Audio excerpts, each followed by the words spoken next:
Lac-Mégantic rail disaster. It was a quiet summer night in the small Quebec town of Lac-Mégantic when disaster struck with terrifying force.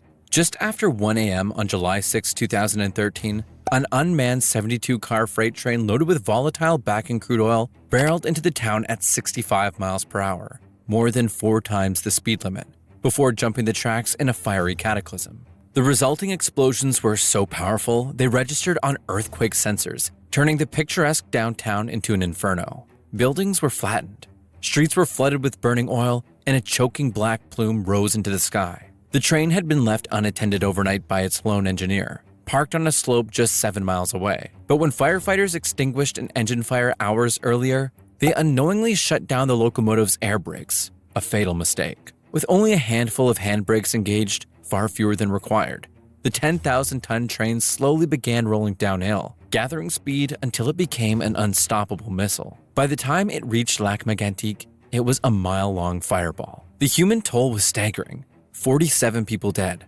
many of them young patrons at the Musi Cafe, a popular bar that was vaporized in the blast. Others were never found, likely incinerated by the inferno. The town's library, post office, and historic buildings were reduced to rubble, and over 30 structures had to be demolished due to oil contamination. The Chaudière River became a toxic slick, forcing towns miles downstream to shut off their water supplies. Investigators later uncovered a chain of negligence.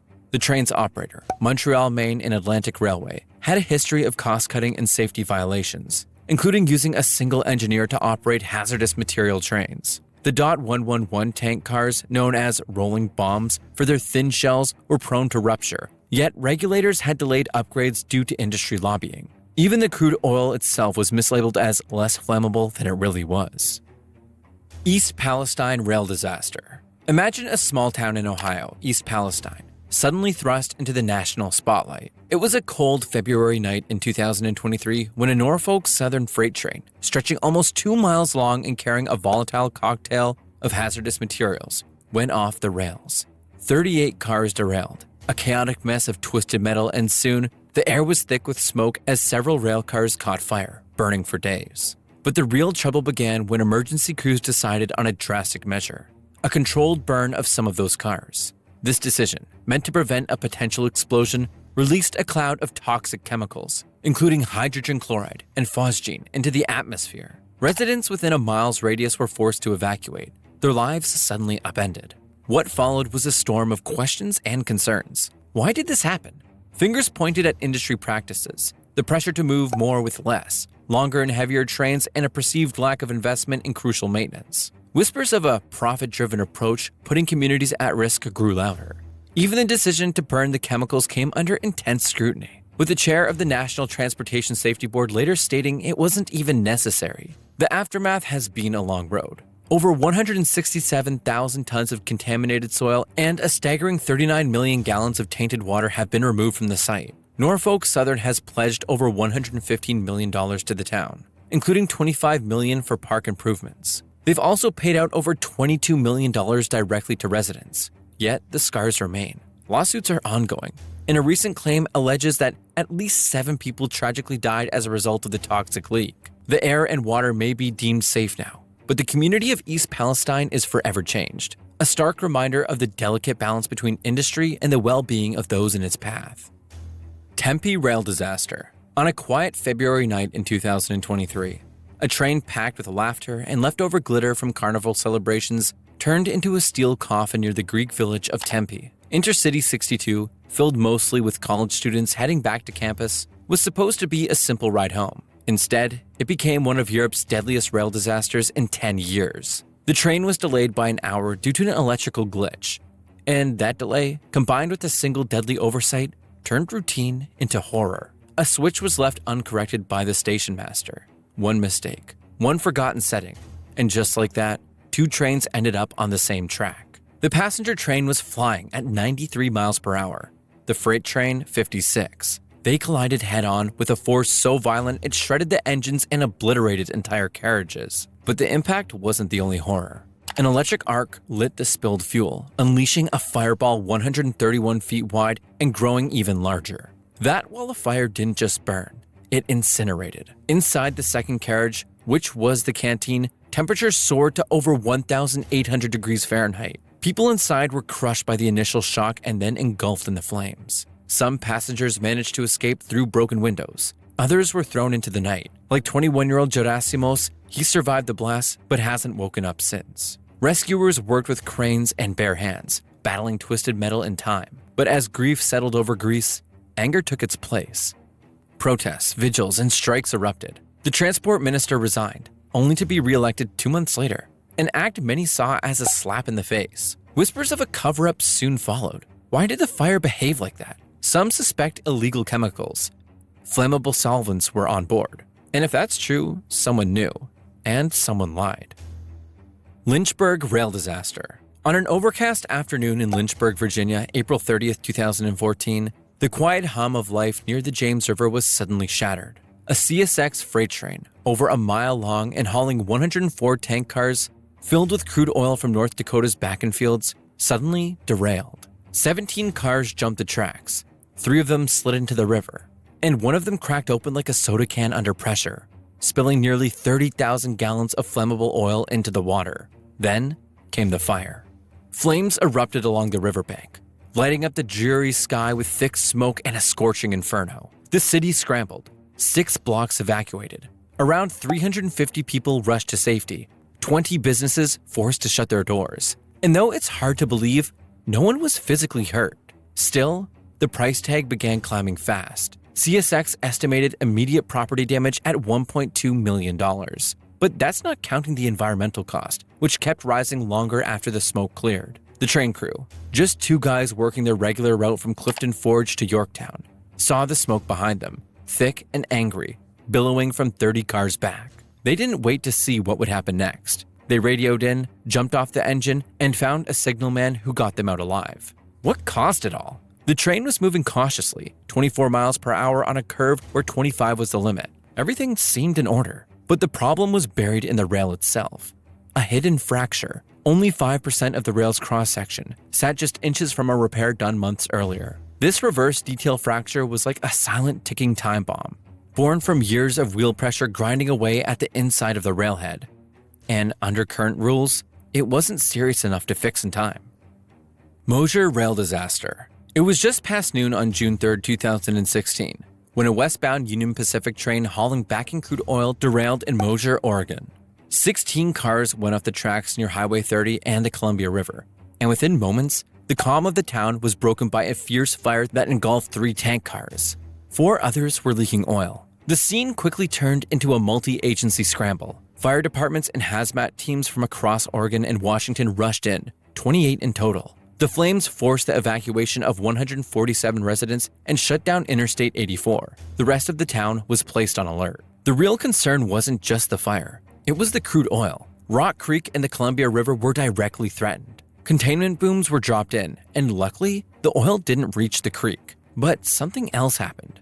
13,000 gallons of oil got sucked into the local wastewater treatment plant through a damaged sewer manhole. A bit of that oil slipped out into the river, but the responders quickly sealed the outfall pipe.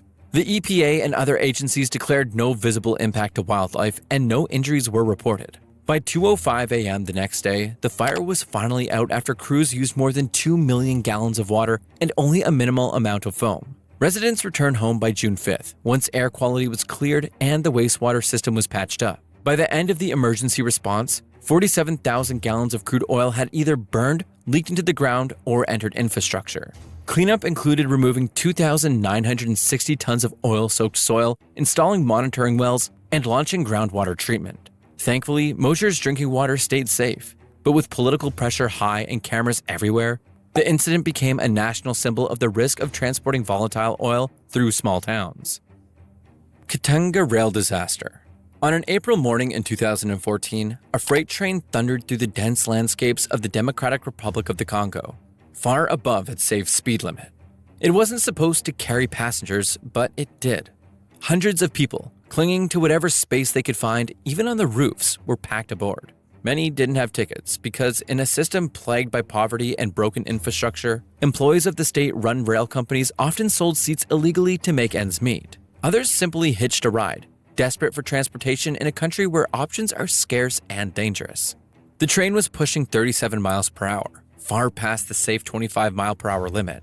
When it hit a curve near Katanga Bridge, it couldn't handle it. 2 engines and 15 out of 19 cars flew off the rails. In that moment, the ride turned into a nightmare. Debris, bodies, screams, it was chaos. Rescue teams didn't arrive until late in the day. Many trapped beneath twisted steel waited for hours in pain or silence. The official death toll was revised to 48, with 162 people injured. 12 of them were seriously hurt. The cause? Investigators say the train was speeding due to an engine failure, pushing the locomotive beyond safe limits. But that's only part of the story.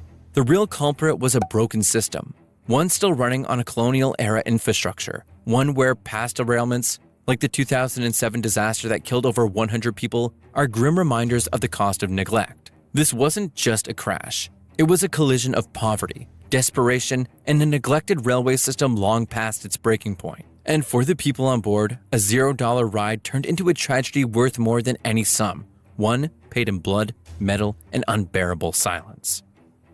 Kinsk Shaktinsky rail disaster. In the early morning of August 7, 1987, what should have been a routine freight run turned into one of the deadliest rail disasters in Soviet history. A 5,500-ton grain train, made up of 55 wagons and powered by 2 electric locomotives, was barreling down the North Caucasus Railway. But something critical had gone wrong hours earlier. At Lakaya station, the crew discovered an air leak in the brake line between the 6th and 7th wagons. Instead of repairing it properly, they just shut off the brakes for the remaining 49 wagons. Those wagons now coasting with no real braking power. And then the worst part.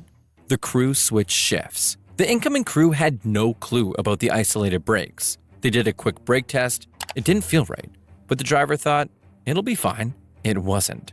As the train started descending toward Kinsk Shaktinsky, gravity took over. The train began picking up speed, fast. The driver tried the service brakes. Nothing. Emergency brakes? Still nothing. By now, the train was pushing 87 miles per hour and headed for a station where several trains were parked, some loaded with dangerous chemicals. The station officers desperately tried to contact an incoming passenger train bound for Moscow. It was stopping right where the freight train was headed. At 1:30 a.m., the 2 trains collided. 3 carriages were obliterated. 106 people were killed instantly. Among the survivors was a famous Soviet actress, Tatyana Levanova, who was severely injured alongside her daughter. One more person died during repairs, an electrician who accidentally touched a live wire, bringing the death toll to 107. The aftermath? 2 mechanics responsible for the brake failure got 12-year prison sentences. A disaster that started with a small leak ended in catastrophe, a brutal reminder of how negligence and miscommunication can destroy lives in seconds. Arzamus rail disaster. At 9:32 a.m. on June 4, 1988, the Soviet town of Arzamus turned into a war zone. A freight train passing through Arzamus 1 station, packed with 118 tons of industrial explosives, including hexogen, erupted in a thunderous blast. The explosion wasn't just loud. It carved out a crater 85 feet deep, leveled buildings like they were matchsticks, and sent shockwaves through an entire community. The death toll reached 91. Over 1,500 people were injured, and nearly 823 families found themselves without a home in seconds. This wasn't just an industrial accident. It was a destruction on a scale that left people questioning everything. 2 hospitals, 14 schools, 49 kindergartens, and 69 shops were either flattened or left unrecognizable. The train tracks were torn apart for 820 feet. A nearby power substation was destroyed, and even the gas pipeline and the rail station were wrecked. The chaos left scars across Arzamus, and you still hear about it in survivor accounts today. What caused the disaster? Officially, authorities blamed it on a violation of safety protocols during the loading and transportation of the explosives. But not everyone bought that story. Gennady Kodyrev, the governor of Nizhny Novgorod Oblast, and others floated darker theories. They suspected sabotage, a planned act meant to rattle the Soviet Union from the inside. Whether it was internal failure or external interface, the explosion raised serious questions about how vulnerable the USSR really was during its final years. The cost of the damage? In today's money, repairing even a fraction of what was lost would easily run in the tens of millions of US dollars. But no amount of money could bring back what the people of Arzamus lost that day: family, safety, and the belief that trains were just a way to get from one place to the other. Tunda rail disaster. On September 22, 1994, deep in Angola's Namibe province, a freight train loaded with granite blocks was making its way across the rugged tracks of the Benguela Railway. But this wasn't just a freight run. Hundreds of desperate passengers, fare dodgers looking for a way out or a way forward, had climbed aboard the wagons, risking their lives for a free ride. Some sat on top, some clung to the sides, others squeezed between cargo. What none of them knew was that the brakes on this train were already failing. Near a remote area outside the town of Tunda, the train reached a steep section. The brakes simply gave up. The heavy load, mixed with human bodies and jagged blocks of granite, became an uncontrollable bullet. It shot off the rails and plunged into a 33-foot ravine. Rescue teams were nowhere nearby. This wasn't a city center. It was 120 miles from the closest major town and helped arrive painfully late. When the dust settled, the numbers were horrifying. Over 300 people died. Most were crushed inside the granite-laden wagons. At least 146 more were injured. Some of the survivors had been riding outside the train, and others were flung clear during the fall. But for many, the train became a tomb. What made this disaster even more gut-wrenching was its silence. It happened far from the war zones that gripped Angola during that time, in a place most had forgotten. But the mistake was mechanical. A brake system failure turned a rolling rock quarry into one of the deadliest train crashes the world had ever seen. No warnings, no chance to jump, no price tags on the tickets, because no one paid. But the cost was measured in lives lost, not dollars.